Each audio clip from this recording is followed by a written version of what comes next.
Hello everyone, welcome back to our channel. आज के इस वीडियो में हम दिल्ली हाई कोर्ट के एक जजमेंट के बारे में बात करेंगे। ये जजमेंट बेसिकली एक एक मिरर है ये देखने के लिए कि कितना डिफ़िकल्ट होता है जब कोर्ट को एक इंडिविजुअल का राइट भी प्रोटेक्ट करना होता है और स्टेट की डिग्निटी भी मेंटेन करनी होती है, एज वेल एज हम सेफ्टी सिक्योरिटी, क्योंकि हम इस नेशन के अंदर रह रहे हैं और हमारे यहाँ जो न्यायपालिका है, जो जुडिशरी है, उसका काम है कि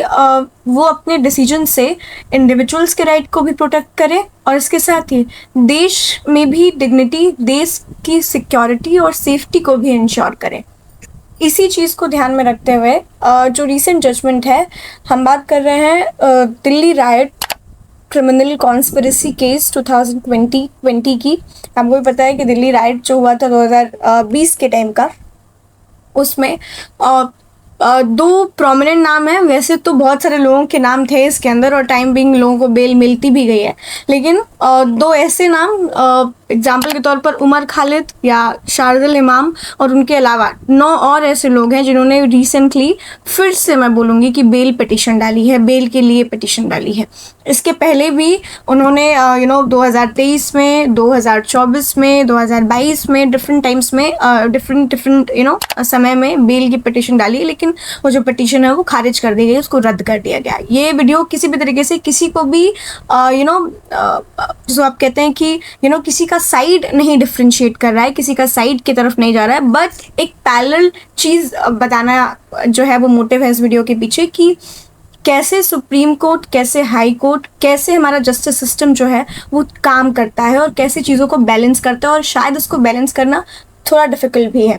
देखिए, पूरा मामला तो शायद आपको पता होगा कि 2020 में जो भी दिल्ली में राइट हुआ था, उसमें कॉन्स्पिरेसी के लिए जो है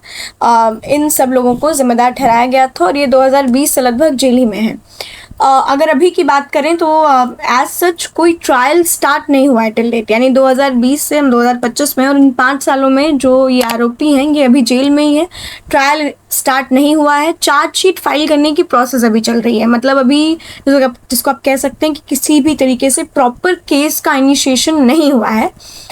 एक्विजिशन है इनके ऊपर और उसके बिना पर ये लोग जेल में हैं। अच्छा, इसके साथ ही अभी रिसेंटली जब इन्होंने अपनी फ्रेश पिटीशन डाली वापस से दिल्ली हाई कोर्ट में, तो दिल्ली हाई कोर्ट की बेंच जिसमें जस्टिस नवीन चावला और जस्टिस शैलेंद्र कौर बैठी हुई थी, उन्होंने एक लाइन बोला और एक लाइन में इस चीज़ को वाइंड अप कर दिया that all appeals are dismissed. अब इसके पीछे 133 पेज के उस जजमेंट में बहुत सारी चीज़ों को कोट किया गया, जिसमें से जो इम्पॉर्टेंट पॉइंट है वो यही है कि it's very difficult for a court, for a justice system when they have to ensure the safety of the nation along with the individuals right. तो जब आप दोनों सोचते हैं तो दोनों सोचते हुए दोनों चीज़ों को बैलेंस करने के लिए कहीं ना कहीं चीज़ें थोड़ी बहुत ऊपर नीचे हो जाती हैं। लेकिन इसके हम लीगल पर्सपेक्टिव के बारे में थोड़ी चीज़ों को जानेंगे। और क्या क्या कहा गया, तो यूएपीए एक्ट लगाया गया। यूएपीए एक्ट का 43D5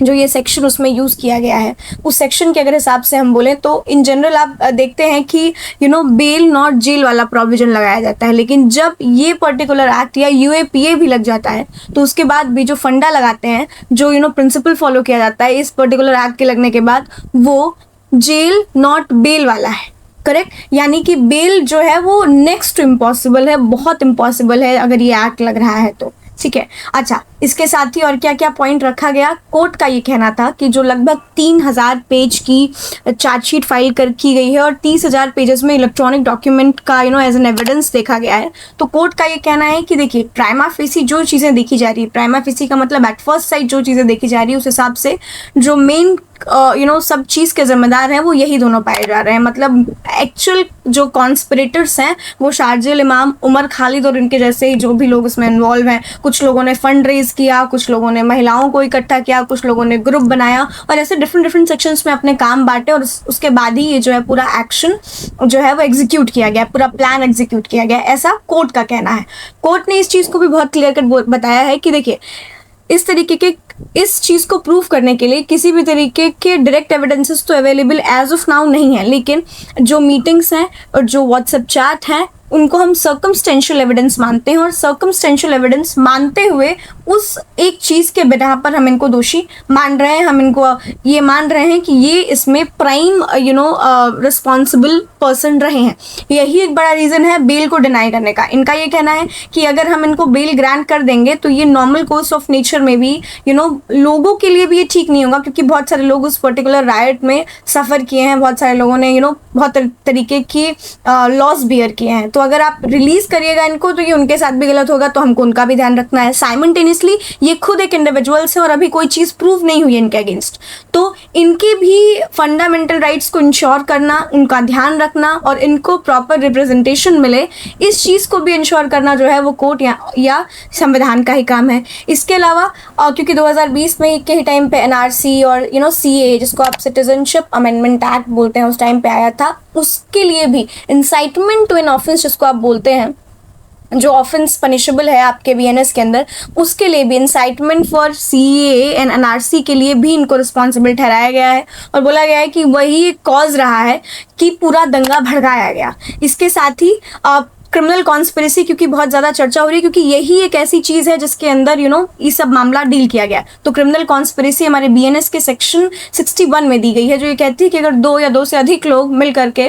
जिसको आप आपराधिक षड्यंत्र जिसको आप हिंदी में बोलते हैं, कि अगर कोई भी मैलिशियस इंटेंशन के साथ आप ऐसा एक कॉन्स्पिरेसी प्लान करते हैं और उसको एग्जीक्यूट करते हैं, तो उस पर्टिकुलर कॉन्स्पिरेसी में, उस पूरी प्लानिंग में एक आदमी जो भी इन्वॉल्व हुआ है, वेदर वो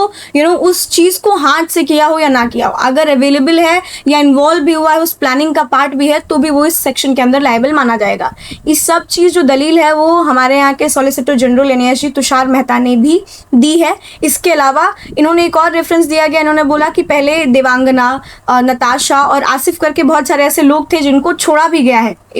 ऐसा नहीं है कि छोड़ा नहीं गया जब वो गए,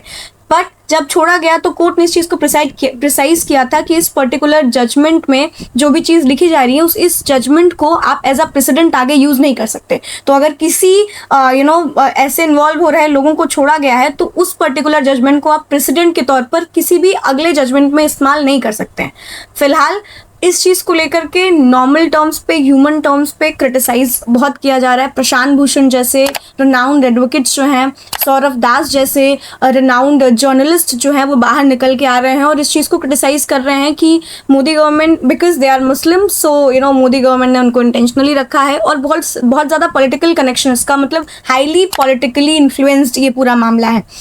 अब आगे आने वाले समय में ये देखना होगा कि इन्होंने, क्योंकि अभी तो इनकी बेल रिजेक्ट हो गई है, आगे बेल पिटिशन कहाँ डालते हैं और इनको कब तक जो है इनके इस केस का ट्रायल शुरू होता है या इनको बेल दी जाती है। क्योंकि शायद कोर्ट ऑफ जस्टिस में, कोर्ट ऑफ लॉ में फेयर ये होगा कि या तो प्रॉपर ट्रायल इनिशिएट कर दिया जाए, या अगर सफिशिएंट ग्राउंड्स नहीं है और एविडेंसेस नहीं है तो इनको बरी कर दिया जाए, इनको बेल दे दिया जाए। बरी से मेरा मतलब, बरी तो करेक्ट वर्ड नहीं होगा, बट हाँ, इनको बेल ग्रांट की जाए फॉर टाइम बिंग। आज के लिए बस इतना ही। Thank you for watching.